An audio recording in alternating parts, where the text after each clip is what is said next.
making any money, says she has a proven system of job costing that can radically increase your profitability. Marley Major, she is an entrepreneur, you're a coach, she's the founder of The Party Goddess. Yes. She's here with us on Colorado's Best. Thanks for being here. Thank you for having me. Yeah. I love it. I love Colorado.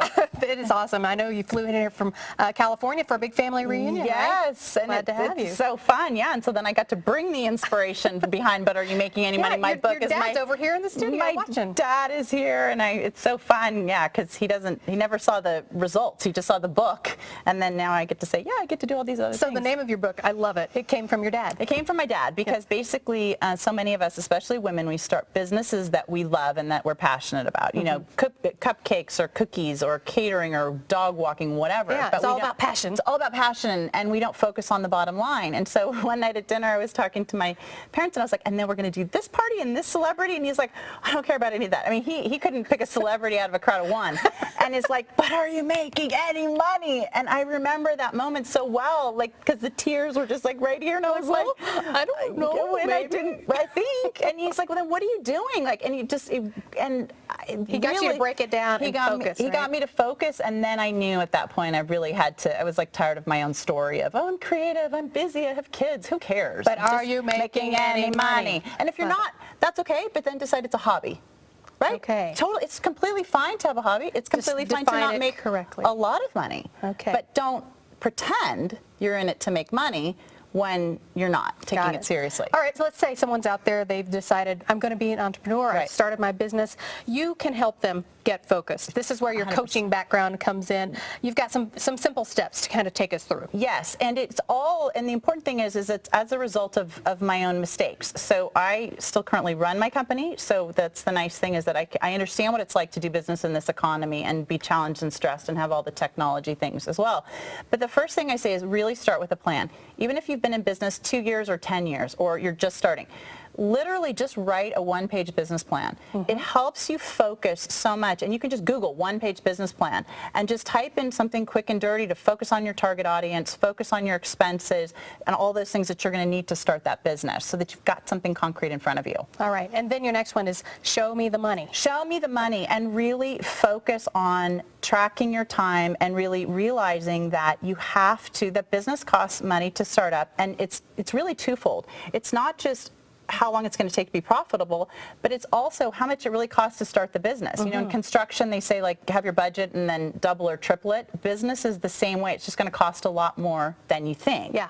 And so that's why it goes to that point of tracking your time and why it's so important. Because it really is when they say time is money. If you're spending tons and tons and tons of time and making very little, I mean, that's ridiculous. Well, and the other thing I always say is I can always make more money. I can never get more time. You can't make that time back. You can't make that time back. So you have to be just really conscious of it. And it's not hard, but if you track your time in 15-minute increments, just like a lawyer does, and you just jot down notes about what you're doing, I find most of the problems in business relate to how people are spending their time. Because they'll say, well, I need more business, I need more this and more that. First thing I say to them is, track your time for a week and show it to me. Track it. Okay. Then they show it to me, and it will, all the problems are right there. It's like, you're networking, you're doing this, you're so busy, but how many clients did you get out of those networking events? Well, I haven't yet. Not yet, well, but it's looking promising. How many clients did you get volunteering for that organization? Well, none. Okay, well, volunteer, but don't say that you're working. Don't over-volunteer. Don't over-volunteer, and then it boils down to really just saying, what are your goals and what are you not hitting in your business, and then refocusing your time accordingly. Right, so after you're tracking your time, then you are helping people kind of set up a way to guard their time. Correct, so that it's basically, just think of it exactly like this. If I give my stockbroker $10,000, I have an expectation of a rate of return. I want to make $11,000, let's say, in a certain amount of time. Right. Your time is exactly the same way. If you say, I'm going to spend 2 hours or 3 hours on something, what do you want to get out of it? Do you want 1 new client, 2 new clients? How big would the project be? And when you start looking at things that way, it's a whole different picture. You stop having 2-hour lunches. You're like, yeah, you can pick my brain for 20 minutes on a conference call. How's that? And oh, by the way, email me your questions ahead of time. Yeah. And when you start You've got to keep in mind that return on investment. You have to keep coming back to that and saying, what do you want out of it? Right. And then when you start getting mindful of it, it's like being being on a diet. All of a sudden you're like, ooh, I was eating a lot. Like you're going to start cutting There's the meds. accountability, because you're tracking it. Because you're tracking it, and all the patterns show up when you track it. It's so simple. All right, yeah, this next one, it's really important, especially for women, you say, Yes. because when women start their own businesses, it's really hard to ask for help. It's really hard to ask for help, and a lot of times we don't come from traditional business backgrounds. I mean, I happen to go to business school, and that's also kind of, I think, what makes me a little more compassionate, because I still get stuck, even though I have that background.